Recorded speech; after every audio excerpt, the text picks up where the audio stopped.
Hello and welcome to a tactical history of Liverpool.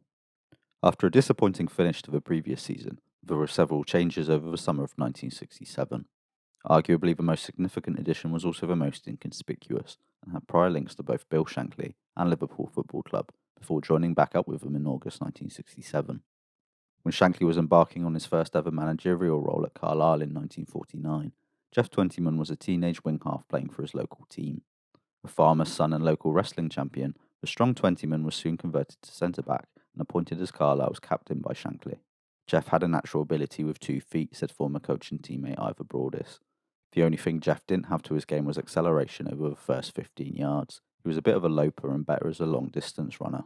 Twentyman stayed at the club after Shankly had already given up and moved on to Grimsby, but in 1953 he earned a £12,000 transfer to First Division Liverpool, with the fee used to rebuild Carlisle's main stand after it was burned down in a fire. Wolverhampton Wanderers were also interested in Twentyman, but he chose Liverpool. Through doing national service, I learned a lot about Liverpool people from lads who were in the forces, because I knew then they were fanatical football people, and that put me in mind of coming to a place like Liverpool, you see, and then it happened.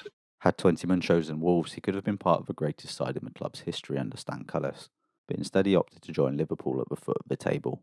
Rather than winning 3 league titles with Wolves, Twentyman was a First Division player for just 20 games before Liverpool were relegated. By the time Shankly joined the Reds, Twentyman was struggling with an arthritic hip, and one of the Scots' first actions as manager was to allow Twentyman to leave, becoming player manager for Ballymena United, where he could prolong his career at a lower level. Twentyman's brief managerial career saw him return to English football in charge of Morecambe, and then Hartlepool United. However, he would last just 3 months in this latter role before being jettisoned for Brian Clough. Clough had been in charge of Sunderland's youth side, but, according to former teammate Norman Clark, his contract was up and it wasn't renewed because he'd annoyed too many people. He was an insufferable bloke. The press liked Clough though, because he talked a lot. He also had fingers in many pies and was friends with a few powerful people, notably Jackie Milburn and Len Shackleton. They managed to concoct the job at Hartlepool for Clough by speaking to their chairman Ernest Ord. Unfortunately for Geoff, he was in the way. Despite his team winning a respectable 3 from just 8 matches, Twentyman was sacked and therefore given a month's notice on the house the club was renting for them. My mother was pregnant with me, said William Twentyman, Geoff's son. We had nowhere to live. Brian Clough wanted to move into our house in Hartlepool and have my mum and dad turfed out before the end of the month's notice. My mum hated Clough for that. She resented him for the rest of her life and wouldn't hear a good word said about him. Fortunately for Twentyman, Liverpool's chief scout Norman Lowe was departing for America, leaving a vacancy at his old club that Shankly thought Twentyman would be perfect for. Twentyman had done a little scouting for Carlisle during a brief return at the end of his playing career. Now he was tasked with finding the next generation of Liverpool players. One of Twentyman's first recommendations was Bolton Wanderers winger Francis Lee, but his signing wasn't the kind Shankly was looking for. Lee was clearly a worthy player, playing a crucial role in winning multiple trophies with Manchester City, but Liverpool wouldn't have matched Bolton's asking price, and even if they had, Shankly wouldn't have been able to leave such an expensive signing in the reserves to learn the Liverpool way. Twentyman's job, in Shankly's words, was to make Liverpool successful by the cheapest way possible. This meant that rather than identifying players to go straight into the first team, Twentyman was searching for players who were 3/4 of the way there and then nursing them through to the first team. Most people are looking for ready-made articles today, said Twentyman, but it's much better to spot a player while he's still developing, especially as Shankly liked getting them young so he could mould them into what he wanted. Twentyman was on the hunt for young players, generally between the ages of 18 and 23, who could be brought in on the cheap from the lower leagues to go into the reserves, giving them time to get a grip of Liverpool's pass-and-move style before joining the first team. It's the right way to run a football team from the playing side of things because Liverpool reserves played exactly the same as Liverpool first team, said Ian Rush. It means that a young lad can come into the first team and know exactly what his job is straight away. It means that it's easier to blood young lads and easier to have continuation. Not only did the players get used to the Liverpool system, but they got used to each other too. When I played for Liverpool, we were so successful because we had a group of players who were in their mid to late 20s that had grown up together since their early 20s, said Graham Souness. Opponents said to me that they feared playing Liverpool because we appeared to be men. All our most important players were between 26 and 29 years old, and we all had experience and hunger on our side, and people feared that. The management knew which players they wanted and knew that we would grow up together and have the attributes to be successful with the right nurturing. A few years in the reserves will get Liverpool's recruits into a winning habit too. So the first result I wanted to know after the match wasn't how anybody else got on, it was how did our reserve team go on. And before I'd left the ground away from home, I knew. 5 minutes after the game at Anfield, I knew how they'd gone away from home. I said, get into the habit of winning, boys, it's a good habit. So the reserve team was winning as well. That was the motto, win, win, win. Between 1968 and 1985, shortly before Twentyman left the club, Liverpool reserves would win the Central League 14 times in 17 seasons. So what exactly was it that Twentyman would look for in a player? If you go anywhere expecting to find the perfect player, you're going to be disappointed every time, he said. I have a simple set of rules when I watch players. First, they must be clean strikers of the ball. I've never looked twice at any prospect who couldn't perform a basic function of kicking the ball correctly. Second, can they pass properly? After that comes the ability to be involved in the game, to want to be involved in the game. Pace and attitude are also essential, he added. I look for craft in a player, someone who is crowded in but can still poke a little ball out of a ruck to set things moving. Those things tell you if a player has got brains. And then I look for, good basics. That's, control of the ball, winning the ball, a bit of pace, like passing the ball. Liverpool play passing football, so Twentyman would look for players who show technique and a desire to get on the ball, as well as a bit of physicality and a strong mentality. One personal preference Twentyman had was for two-footed players like himself, which he would describe as going both ways. He said it so many times about different players that it became his catchphrase, said Alan Kennedy. The fact that there was an innuendo in it made it even funnier, because Geoff was so honest and innocent, a typical Liverpool FC character. If you get a player now, like with 2 good feet, it's a bit of a bonus, really. Liverpool also generally looked to sign Northerners rather than Southerners. Before Paul Walsh signed in 1984, against Twentyman's recommendation, it must be said, the closest thing to a Southerner Liverpool had was Phil Neal from Northamptonshire. This made it easier for new players to adapt quickly, especially if they were youngsters moving away from home for the first time. We concentrated on Lancashire and other players nearby, said Twentyman. Bill wanted locally based lads. We didn't bring them from hundreds of miles away, and that helped them settle. It also meant the players were likely to identify with the club and its supporters, and the supporters more likely to identify with the players. This had been an issue prior to Shankly's arrival. There were a couple of cockneys and they were horrid, remembered Johnny Morrissey. They'd only talk to you to embarrass you in front of their mates, especially if, like me, you had a Liverpool accent. I always thought Liverpool Football Club was for the people of the city, not a bunch of cockneys, so their attitudes to young local lads annoyed me. Under Shankly and his successors, this culture completely changed though. Over and over again, former Liverpool players talk about how humble and down-to-earth the Liverpool dressing room was, making it easy for new and younger players to settle in. It was modesty to an extreme, said Steve Nicol. Given Liverpool's status at the time, I thought it was going to be all razzmatazz, big-time Charlie, that kind of thing. But when I got there, everything was just so down-to-earth, run-of-the-mill. Nobody was better than anyone else, and everyone was there to do a job. When I walked into the dressing room the day after I signed, it was clear that this was the way the whole way through the club. I walked in and everyone was down to earth and welcomed me. That attitude came from the top of the club, and I'm sure that Geoff looked for players who had a similar attitude. It was instrumental in why I settled down so quickly. As soon as I walked through the dressing room door, I felt like I was part of the furniture. There was no fuss, and that's why people like me felt so at home at the club, said Phil Neal. You didn't get pampered or spoiled, said Keegan. You wouldn't be allowed to get away with the things some players did at other clubs. The players would knock it out of you too. Their opponents noticed it too. Even the Liverpool players who had won so much were eager to learn, said Geoff Hurst. I was particularly impressed by them, and it helped me understand why they had won so much. There were no stars and none of the huge egos that some carry around today. Liverpool players couldn't really afford to be too pleased with their success, as they would soon be out the door. It was always accepted that if you left, you'd be replaced, said Keegan. We'd all shout to him, "Who have you found that's better than us today, Geoff?" recalled Alan Kennedy. Whereas today, scouts can get footage of basically any player at the push of a button, making the process of scouting more about filtering out the noise to find which players are actually useful. In Twentyman's day, the process was more about getting that initial information. If you wanted to check out a player, you had to do it in person. This meant hours and hours in a car travelling to and from games, back when there wasn't as many motorways. For transport, Twentyman would get Shankly's old hand-me-down cars from the club. As Shankly was a notoriously bad driver, they wouldn't exactly be in pristine condition. Though focusing on the north, Twentyman had a network of scouts across the country to spot potential recruits and would spend his week watching matches, following up on these initial reports. If I see the slightest hint of ability, I will compile a report on a player, said Twentyman. Go back to check him out again, make certain he doesn't slip through the net.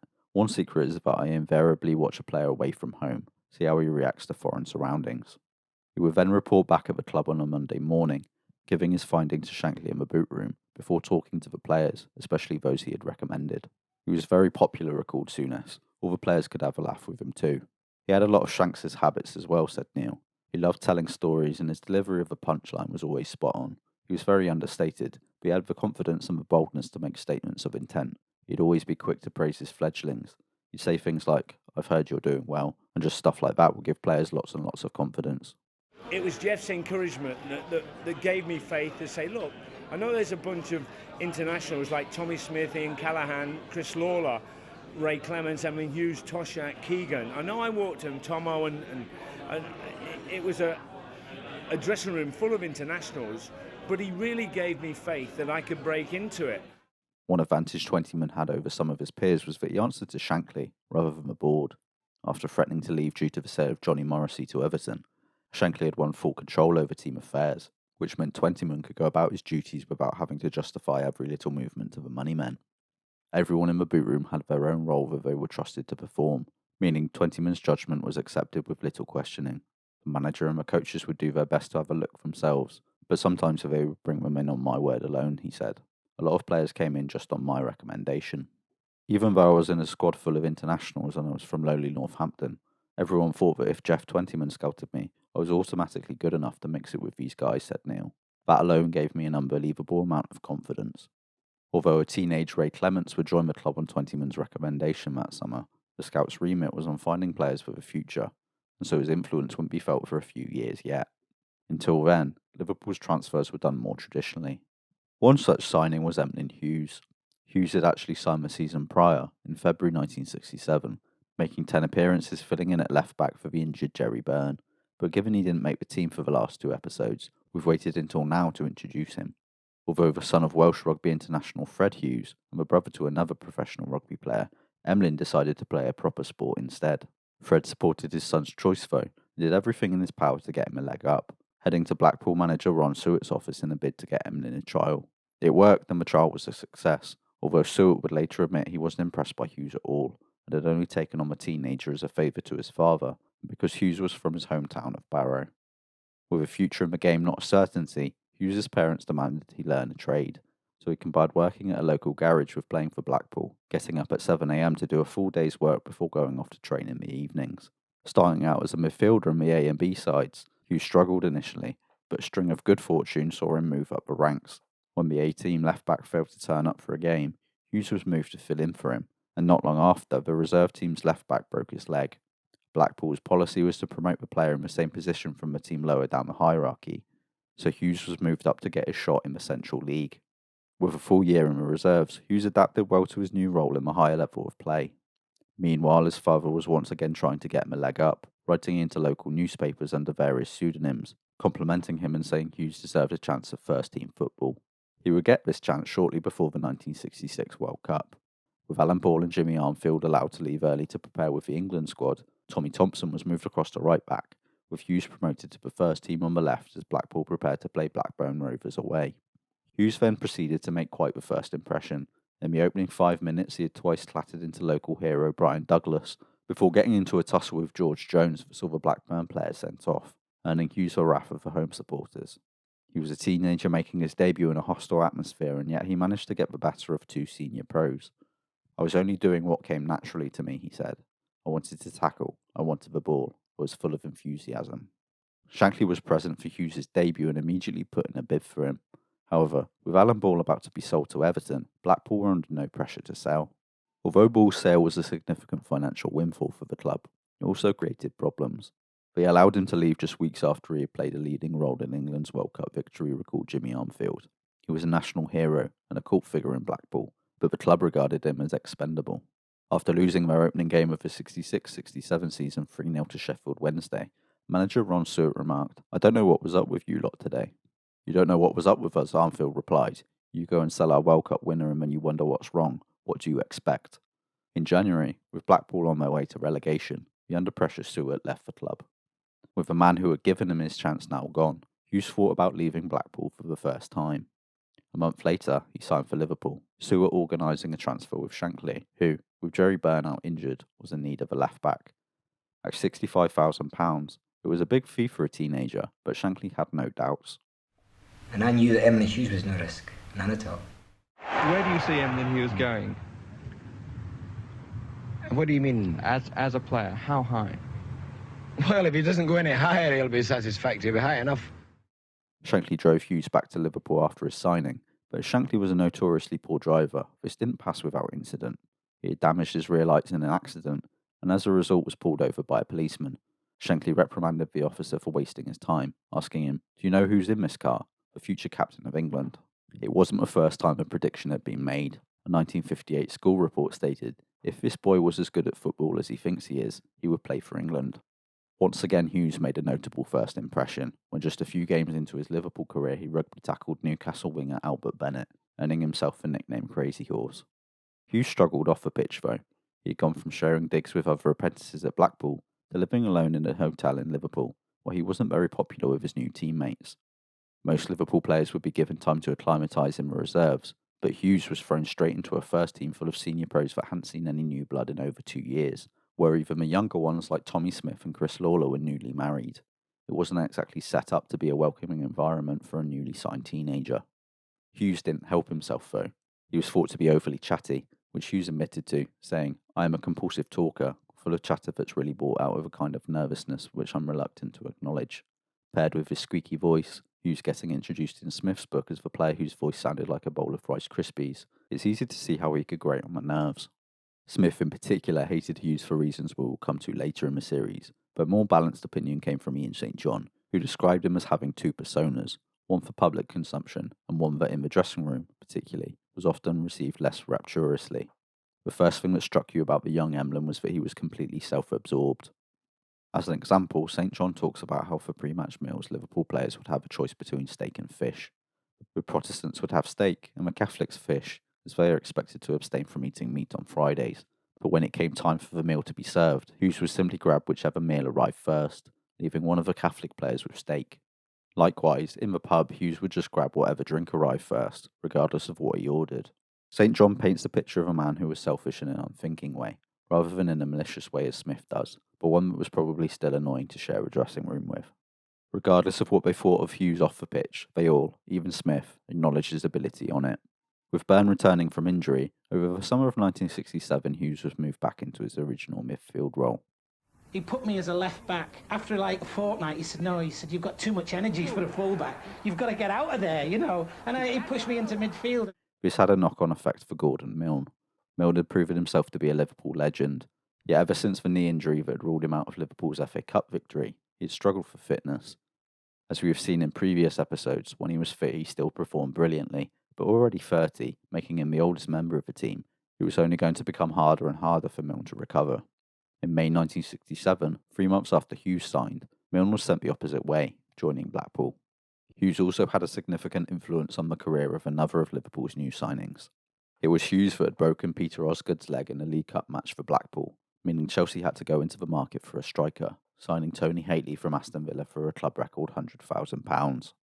Hateley was brilliant in the air, but he was found lacking technically, with Chelsea manager Tommy Docherty describing his passing as, "to whom it may concern," and saying Hateley can drop a ball further than I could kick it. Given Chelsea's game was all about quick passing, he didn't really fit, scoring just 6 league goals. Although Docherty would later describe the striker as the worst signing of his career, Shankly was willing to take a risk on Hateley, signing him from Chelsea for a club record £96,000. As Liverpool also played passing football, Hateley again wasn't an obvious fit at his new club. However, with Roger Hunt and Ian St John struggling for form the previous season, Shankly decided he needed to shake things up. When asked if he could have repeated his scoring record in modern football, Dixie Dean replied, "If I could play between Ian Callaghan and Peter Thompson, I'd still get my 60 goals a season." In signing Hateley, Shankly sought to test out Dean's theory. The striker may not have been able to join in Liverpool's passing, but if the wingers could supply him with crosses, he would surely put the ball in the net. The early signs were good, with Hateley scoring a hat-trick against Newcastle in a 6-0 thrashing in the opener against West Brom. Coming into this game, Liverpool sat in second place, 1 point behind leaders Sheffield Wednesday. They had lost only 1 game so far against Arsenal away, having already beaten them at home, and drawn against Manchester City, but had won all the rest. Liverpool once again lined up in a 4-2-4 formation, but there were several changes to the team we saw last time out. The defence was all the same, but in the middle Emlyn Hughes had replaced Gordon Milne as the midfield runner, while Ian St John was moved back from attack to take the calmer passing role of Willie Stevenson. With St John moved back into midfield, it was now left to Tony Hateley to partner Roger Hunt in attack. Meanwhile, Tommy Docherty was once again shooting himself in the foot at Chelsea. Although they finished the league in 9th the season prior, they had made it to the final of the FA Cup, only to squander the opportunity. The players were unhappy with their bonuses and ticket allocation, as it was an accepted practice at the time for players to get a bit of extra cash by selling them on. Docherty threatened action against any player caught doing this, only for the groundsman to then arrive with a bag full of cash for the manager. The players drew their own conclusions and threatened to go on strike, with the situation only resolved on the day of the final. With such preparations, it was hardly surprising that they lost the match to Tottenham. They weren't starting the 67-68 season well either, having already been thrashed 5-1 and 6-2 by Newcastle and Southampton respectively, coming into this game in 13th place. Through several changes to the side we saw the previous Christmas in episode 13, Chelsea lined up in a shape that could be considered a 4-4-2, as Peter Houseman and Charlie Cook dropped back to defend more than the wingers usually would in a 4-2-4. Peter Osgood recovered from his broken leg to partner Bobby Tambling in attack, seeing Tommy Baldwin drop back into midfield alongside John Hollins. New signing Colin Waldron partnered Ron Harris in defence, pushing Marvin Hinton out to right back. In episode 13, we saw Chelsea have some success nullifying Peter Thompson by having fullback Jim Thompson and midfielder John Hollins double up on him. Here, Chelsea attempted to do the same thing, but using different players to much less success. Instead of Hollins coming back to support the fullback, winger Charlie Cook would drop back to defend instead. As Cook was expected to get forward in attack though, this meant he was often caught ahead of the play when Liverpool won the ball back, meaning Hinton was left alone against Thompson. Even when Cook did manage to get back to defend, as an attacking player, he simply wasn't as good a defender as Hollins, and so Thompson found it easier to beat him and get at Hinton. Likewise, Hinton was a natural centre-back who had been pushed wide thanks to the addition of Waldron. He didn't really have the footwork necessary to deal with Thompson's twisting and turning. Whenever the winger was able to build up some speed running at him, Thompson easily pushed past the fullback. Not only did this not work from a defensive standpoint, but it also limited Chelsea going forward. In episode 13, Cook was Chelsea's most dangerous player, yet here he was practically anonymous. Forced back to defend, most of the time Cook simply wasn't in a position to threaten Liverpool. Liverpool were also getting the better of Chelsea in midfield. Ian Callaghan was very rarely in his nominal position out on the right wing, instead coming inside to join the midfielders or moving through the middle in attack, allowing Liverpool to outnumber Chelsea. With more space to operate in a deeper position, Ian St John was displaying his class, showing off nice control, and picking out passes into space for his teammates to run onto, the kind of simple touches that aren't difficult to pull off but require a good footballing brain to think of. Likewise, Emlyn Hughes fired some stinging shots at Peter Bonetti, but also showed a calm in possession that you wouldn't associate with a man nicknamed Crazy Horse who had only just turned 22 weeks earlier, shaping his body as if to go one way in order to create space and slow the game down going the other. Roger Hunt also seemed to be benefiting playing alongside Tony Hateley. It wasn't unusual for Hunt to drop off the front line or drift wide, but now he had Hateley leading the line, the defenders were less willing to follow him, allowing Hunt to find a little more space than he usually would around the edge of the area. Hateley himself seemed to be fitting in well too. Liverpool went long to him a few times, allowing them to get the ball into attack quickly, but for the most part they stuck to their normal passing game, with Hateley simply trying to finish off the moves. Right from the off, Liverpool were pushing Chelsea back, but it took until shortly before half-time for them to open the scoring, when Ron Harris fouled Hateley to give Liverpool a penalty. Tommy Smith put down the ball and turned his back as if to walk away, before quickly turning and shooting at goal before Bonetti could react. Although given the ball ricocheted in off the post, it's unlikely the goalkeeper would have been able to get anywhere near it anyway. Liverpool then doubled their lead straight from a second half kickoff. The ball was spread wide to Thompson, who, with Hinton and Cook doubling up on him, knocked the ball back to Hughes on the edge of the box. Hughes whipped in a beautiful first-time cross that Hateley met with a diving header. A minute later they added another. Hollins' pass was intercepted and Liverpool countered. The ball was spread wide to Thompson again, and he burst past Hinton, before firing a low cross to Hateley at the far post. Liverpool's new signing had played a key role in the downfall of his former club, scoring 2 goals and winning the penalty for the other. The cop began chanting his name immediately after.